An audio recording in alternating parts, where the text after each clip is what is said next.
کہ جناب جو کچھ ہوا یہ معاملہ آگے بڑھے گا، یورپ تک جائے گا، لیکن جیسا میں نے پہلے کہا کہ نیٹو اس وقت تک براہ راست نہیں کودا ہے، لیکن نیٹو کی پوری کوشش ہے کہ کسی طرح امریکہ آئے، کیونکہ نیٹو اس لیے گھبراتا ہے، وہ چاہتے ہیں کہ امریکہ کودے، اور جیسے میں نے کل کہا تھا کہ امریکہ کا موڈ بنا تھا، انہوں نے پولینڈ کے اندر اپنے 3000 فوجی بھیجے، لیکن کل کیا ہوا؟ کل فوراً یہ ہوا کہ روس نے براہ راست بالکل ان کی فوجی چھاؤنی کے قریب، جہاں سے ان کو پتا تھا کہ یہاں سے یہ یوکرین میں داخل ہوں گے، وہاں پر انہوں نے حملہ کیا، اور حملہ کرنے پہ وہاں پر انہوں نے تقریباً 35 کے قریب لوگ ان کے مار دیے وہاں پہ، جس کے اندر کہ 2 امریکنز کے بھی مرنے کی اطلاع ہے، میڈیا پہ تو نہیں آ رہے لیکن 2 امریکنز کے مرنے کی اطلاع ہے، جس میں ایک کا تو کنفرم ہو چکا ہے کہ وہ امریکن جرنلسٹ ہے۔ اس تمام صورتحال کے بعد جبکہ کہ امریکنز کی بھی اب اس میں ہلاکتیں ہو رہی ہیں، ابھی تک امریکہ کھل کر نہیں آیا، لیکن امریکہ کی پوری کوشش ہے کہ نیٹو کو آگے رکھا جائے۔ اچھا، اب مسئلہ یہ ہے کہ آج جو میں نے آپ سے کہا کہ ایران کو دھمکی دی ہے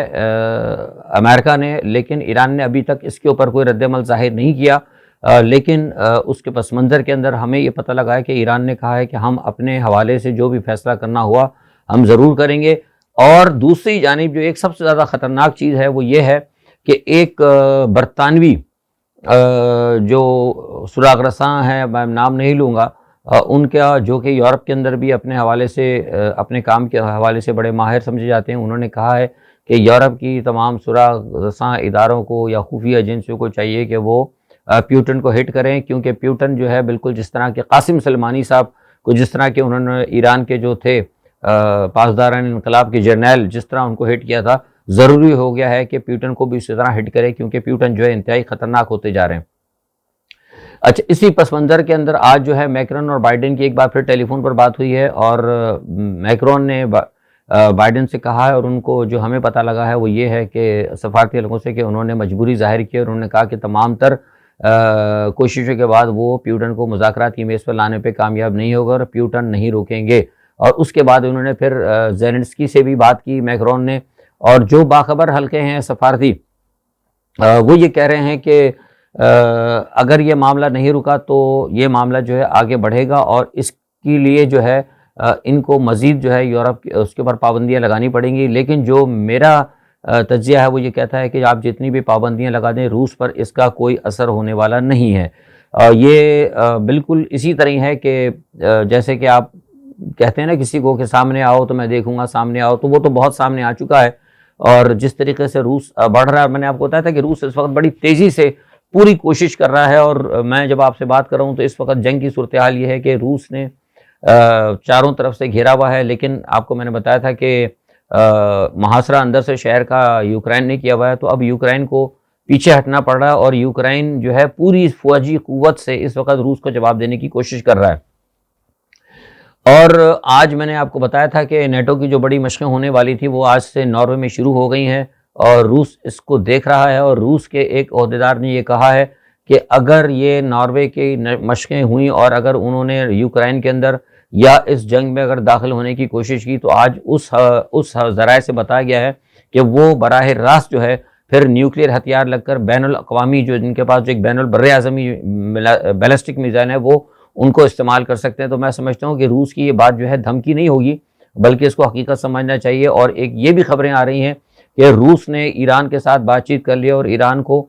پوری یقین دہانی کرائی ہے کہ وہ ایران اس وقت ساتھ دے روس کا، اور اگر امریکہ نے ایران پر حملہ کیا تو روس براہ راست واشنگٹن کو اور امریکہ کے بڑے شہروں کو نشانہ بنائے گا۔ تو جو میں بات آپ سے بتا رہا ہوں، یہ خبریں بتا رہا ہوں، یہ آپ کو پاکستان میں کہیں بھی سننے کو نہیں ملیں گی۔ دنیا کے حالات جو ہیں انتہائی خراب ہوتے جا رہے ہیں، اور ایک سب سے بڑی بات ہے جو میں نے آپ سے کہا تھا، اس کے پس پردہ جو فائدہ ہوگا وہ اسرائیل کو ہی ہوگا۔ دیکھیے، میں نے آپ سے کہا کہ جنگ لوگ بڑھانے والے بہت ہیں، بڑھانے والے وہی لوگ ہیں جو کہ دنیا کو تباہ کرنا چاہتے ہیں، ختم کرنے والے جو ہیں بہت کمزور ہیں۔ آج جب میں آپ سے بات کر رہا ہوں تو آج جو ہے اسرائیل کے وزیر اعظم نے کئی ہزار تمام یہودیوں کو جو کہ وہاں سے یوکرین سے نکلے، یوکرین میں آپ کو پتہ ہے کہ زیلنسکی بھی یہودی ہے، وہاں کی آبادی بھی زیادہ تر یہودی ہے، تو تمام یہودیوں کو آج کہہ دیا ہے کہ وہ اسرائیل آئیں، اور ان کو اسرائیل میں بسانے کا پروگرام بنا دیا گیا ہے، اور وہ تمام علاقے جو کہ مسلمانوں سے فلسطینیوں سے زبردستی چھینے گئے تھے وہاں پہ ان یوکرینی مہاجرین کو لا کر بسایا جا رہا ہے۔ تو یہ ساری صورتحال ہے، دیکھتے ہیں کہ اب کیا ہوتا ہے۔ ارپن کے اوپر پورا قبضہ اس وقت ہو چکا ہے، لیکن اس وقت جو ہے جب میں آپ سے بات کر رہا ہوں تو لڑائی زوروں پر ہے، اور پورا زور اس وقت یوکرائن کی حکومت کا کیو کو بچانے پر ہے، جبکہ روس کی حکومت جو ہے کیو میں داخل ہونے کی بھرپور کوشش کر رہی ہے۔ تو اب دیکھتے ہیں کیا ہے، اور بہرحال نیٹو کا سارا میں نے آپ کو بتا دیا کہ آج بھی پھر نیٹو کا اجلاس ہو رہا ہے، لیکن روزانہ ان کا اجلاس یہی ہوتا ہے، اور اجلاس میں ان کی ہر کوشش صرف جو ہوتی ہے وہ یہی ہوتی ہے کہ کسی طرح روس کو پابندیوں کے ساتھ روکا جائے، لیکن یہ میں آپ کو بتا رہا ہوں کہ روس کو پابندیوں سے یہ لوگ نہیں روک سکتے۔ اس کا ایک سب سے بڑا فائدہ یہ ہو رہا ہے کہ نارتھ کوریا نے اس چیزوں کا فائدہ اٹھاتے ہوئے کانٹیننٹل میزائل کا کامیاب تجربہ کیا ہے۔ یہ بھی ایک جو ہے امریکہ پہ زبردست دباؤ ہے، کیونکہ آپ دیکھیں کہ اگر جیسے میں نے کل آپ کو بتایا تھا اور اب کی جو آج کی صورتحال ہے، امریکہ پہ دباؤ پڑ رہا ہے، امریکہ پہ دباؤ ایران کی طرف سے بھی آ رہا ہے، امریکہ کی پر دباؤ نارتھ کوریا کی طرف سے بھی آ رہا ہے، امریکہ پہ دباؤ روس کی طرف سے بھی آ رہا ہے، امریکہ پہ دباؤ چائنا کی طرف سے بھی آ رہا ہے۔ تو یہی ایک صورتحال ہے جو میں دیکھ رہا ہوں کہ نیٹو کی بار بار خواہش کے باوجود کہ امریکہ بوٹ آن گراؤنڈ کرے، امریکہ نہیں کر رہا ہے، اس لیے کہ امریکہ کو خدشہ ہے۔ ابھی امریکہ حال ہی میں افغانستان سے شکست کھا کر آیا ہے، تو مجھے یہ لگتا ہے جو واقفان حال ہیں سفارتی معاملات کے اندر واشنگٹن کے اندر، وہ یہ کہتے ہیں کہ امریکہ تھوڑا سا خائف ہے، لیکن اگر کوئی بڑا حملہ ہوا یا اگر کوئی بات ہو گئی تو ہو سکتا ہے کہ پھر امریکہ کو مجبوراً کودنا پڑے۔ تو یہ ساری بین الاقوامی صورتحال تھی۔ اب ہم تھوڑا سا دیکھ لیتے ہیں کہ اس وقت پاکستان میں کیا ہو رہا ہے۔ پاکستان میں دیکھیے صورتحال جو ہے نا بڑی غیر یقینی کی ہے۔ میں نے کل آپ کو بتایا تھا کہ کچھ بھی معاملات ان کی سمجھ میں نہیں آ رہے، اور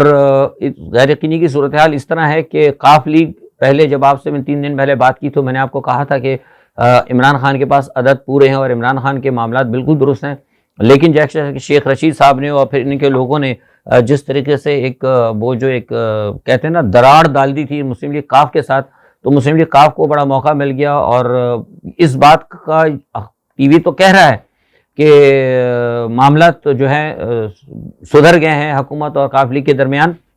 لیکن یہ میری اطلاع ہے کہ معاملہ نہیں سدھرا ہے، اور اس کے اوپر شیخ رشید کی سرزنش بھی ہوئی ہے عمران خان کی طرف سے، کہ ظاہر سی بات ہے غلط بات ہے جیسے میں نے کہا۔ تو لیکن اب ایک چیز یہ ہے، کیا مسلم لیگ قاف جو ہے حکومت کے خلاف جائے گی؟ میں نے جیسے پہلے کہا تھا کہ آج بھی اپنے اس پہ قائم ہوں کہ مسلم لیگ قاف کبھی بھی خلاف شاید نہیں جائے گی، کیونکہ مسلم لیگ قاف جو ہے وہ اسٹیبلشمنٹ کی ایک جماعت ہے اور وہ ہمیشہ اسٹیبلشمنٹ کے ساتھ چلتی ہے۔ ابھی تک جب میں آپ سے بات کر رہا تھا پچھلے دنوں تو میں نے آپ کو کہا تھا اسٹیبلشمنٹ جو ہے بالکل عمران خان کے ساتھ تھی، اور اسٹیبلشمنٹ عمران خان کے ساتھ ابھی بھی ہے، لیکن اس طرح نہیں ہے جس طرح پہلے تھی، کیونکہ اسٹیبلشمنٹ تھوڑی سی نیوٹرل بھی ہے، کیونکہ اسے اپنی غیر جانبداری بھی ظاہر کرنی ہے۔ لیکن جو سب سے اہم بات یہ ہے کہ جو جوڑ توڑ ہو رہی ہے اور جو خود سیاسی جماعتیں اور ان کے جو ارکان جو صورتحال پیدا کر رہے ہیں، اس کی وجہ سے اسٹیبلشمنٹ کو بھی کہیں نہ کہیں پریشانیوں کا سامنا ہے۔ آج ترین گروپ کا اجلاس پھر دوبارہ ہو رہا ہے، کیونکہ اس کے اندر علیم خان جو ہیں علیحدہ ہو گئے ہیں۔ ہم نے آپ کو بتایا تھا کہ علیم خان اور ترین خان کے معاملات طے پا چکے تھے، دوستیاں بھی ہو چکی تھیں، لیکن یہ برطانیہ گئے، برطانیہ جانے کے بعد وہاں سے کچھ معاملات ایسے ہوئے جس کی وجہ سے علیم خان دور ہو گیا۔ اب ہم یہ آپ کو بتا دیتے ہیں کہ اس کی وجوہات کیا ہے، یہ آپ کو کہیں سے نہیں پتہ لگے گا، یہ سرٹیفائیڈ ہم آپ کو جو معلومات دیتے ہیں، ہماری جو خبریں ہوتی ہیں الحمدللہ بالکل درست ہوتی ہیں، کچھ دن بعد آپ کو پتہ لگے گا۔ عمران خان سے باغی ہونے والا ترین گروپ اور علیحدہ ہونے والا علیم گروپ جب یہ دونوں گئے نواز شریف کے پاس، جب وہاں ان کی ملاقاتیں ہوئی، یہ سب سے خبر پہلے ہم نے دی تھی، ہم پھر اب آپ کو یہ خبر بھی دے رہے ہیں کہ ہوا یہ تھا کہ علیم خان کو علیم خان راضی ہو گئے تھے مسلم لیگ نون میں آنے کے لیے، اور نواز شریف کی جانب سے ان کو یہ آفر کی گئی تھی کہ اگر آپ ہمارے ساتھ آتے ہیں تو ہم آپ کو بڑا اچھا عہدہ دیں گے اور آپ کے لوگوں کو مسلم لیگ نون کے آئندہ انتخابات میں ٹکٹ بھی دیں گے، حتیٰ کہ ان کو صدارت کے امیدوار کی آفر بھی دی گئی تھی۔ کس کو دی گئی تھی؟ علیم خان گروپ کو۔ جب یہ بات پتہ لگی، جہانگیر خان گروپ کے بھی معاملات ہوئے تھے، جب جہانگیر خان کے پاس گئے تو جہانگیر خان صاحب سے یہ بات پہلے پس پردہ وہ کر چکے تھے۔ جب ان کو یہ پتہ لگا کہ ایک طرف یہ تو ہمیں لالی پاپ دیا جا رہا ہے، جو چیزوں کی ہمیں بات کی جا رہی ہے وہی عہدے جو ہے علیم خان کو دیے جا رہے ہیں، اور جو بات جو ہے علیم خان سے کہی جا رہی ہے وہی لالی پاپ ہمیں دیے جا رہے ہیں، اس کی وجہ سے جہانگیر ترین اور علیم خان کے اندر آپس میں کھٹ پٹ ہو گئی، اور وہ دونوں گروپ یہ سمجھنے لگے ہیں کہ یہ دونوں ایک دوسرے کو کاٹ رہے ہیں، جس کی وجہ سے اب ان کے درمیان اب واضح دوری ہو چکی ہے، اور علیم خان گروپ جو ہے اب وہ جہانگیر ترین کے ساتھ نہیں ہے، اور بلکہ میری اطلاعات کے مطابق جو ہمیں معلومات حاصل ہوئی کہ علیم خان گروپ جو ہے وہ اس وقت عمران خان کے ساتھ ہے۔ اچھا، اب یہ تمام صورتحال ہے، اس کے اندر جو میں نے آپ کو بتایا تھا مسلم لیگ قاف کے حوالے سے کہ مسلم لیگ قاف کا جو ہے ہمیشہ وزن جو ہے وہ اسٹیبلشمنٹ کے ساتھ ہوتا ہے، لیکن جیسے میں نے آپ کو پہلے کہا تھا کوئی اس بات ماننے کو تیار نہیں تھا، اس چیز کو تسلیم کرنے کے لیے تیار نہیں تھا۔ ہم نے 1 مہینے پہلے بتا دیا تھا کہ پاکستان کی سیاست کے اندر اور عمران خان کے معاملے کے اندر انٹرنیشنل پلیئر کودے ہوئے ہیں، لیکن اب آج تقریباً 1 مہینے کے اندر ہر شخص اس بات کو ماننے کے لیے تیار ہو گیا کہ عمران خان کو ہٹانے کے لیے انٹرنیشنل پلیئر جو ہیں ایکٹیو ہیں، اور ساتھ میں یہ بھی کہا گیا عمران خان صاحب نے کہا۔ لیکن ہم نے آپ کو یہ بات بتائی تھی، اور آج پھر ہم دوبارہ اس چیز کو کنفرم کر رہے ہیں کہ ایک نئی بات یہ ہے کہ کچھ انٹرنیشنل پلیئر جو ہیں وہ عمران خان کو رکھنے کے لیے بھی متحرک ہو گئے۔ میں اس میں آپ کو بتا دیتا ہوں کہ جو لوگ اس وقت عمران خان اور موجودہ حکومت کو کنٹینیو کرنا چاہتے ہیں، اس میں چین، اس کے اندر ترکی،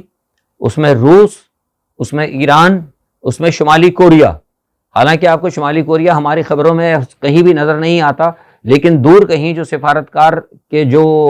تانے بانے ہیں وہاں سے ہمیں پتہ لگا کہ پاکستان کی جو موجودہ صورتحال اس وقت چل رہی ہے روس اور امریکہ کے حوالے سے،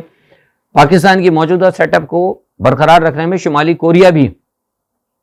حامی ہے۔ اب پتہ نہیں اس میں ہماری وزارت خارجہ اس چیز سے کہاں تک فائدہ اٹھاتی ہے، نہیں اٹھاتی، میرے علم میں نہیں ہے، لیکن یہ میرے اپنے ذرائع ہیں جو اس بات کی تصدیق کرتے ہیں کہ تمام ممالک جو ہیں عمران خان اور پاکستان کی موجودہ سیٹ اپ کو رکھنا چاہتے ہیں، اور وہ اس سیٹ اپ کو ڈسٹرب نہیں کرنا چاہتے۔ یہی وجہ ہے کہ چین کے کچھ جو ہائی کمیشن کے کچھ ارکان ہیں، انہوں نے چودھری شہاب حسین صاحب کو کہتے ہیں خیر سگالی کا پیغام بھی دیا، اور ان کو کہا ہے کہ آپ کوشش یہ کریں کہ اپنا، آپ سینئر سیاستدان ہیں، آپ پاکستان کے اندر کوشش کریں کہ صورتحال جو غیر مستحکم نہ ہو۔ یعنی دوسرے الفاظ میں انہوں نے ڈرتے ڈرتے یہ یا کہہ دیا ہے، ایک پیغام دے دیا ہے کہ آپ عمران خان کو غیر مستحکم کرنے کی کوشش نہ کریں۔ اسی طرح علیم خان کے بارے میں نے بتایا ہے۔ تو یہ صورتحال اس وقت چل رہی ہے۔ آج سے 4 دن پہلے جو صورتحال تھی وہ صورتحال بڑی مختلف ہے، اور انتہائی غیر یقینی کی وجہ سے ہی معاملات جو ہے اب وہ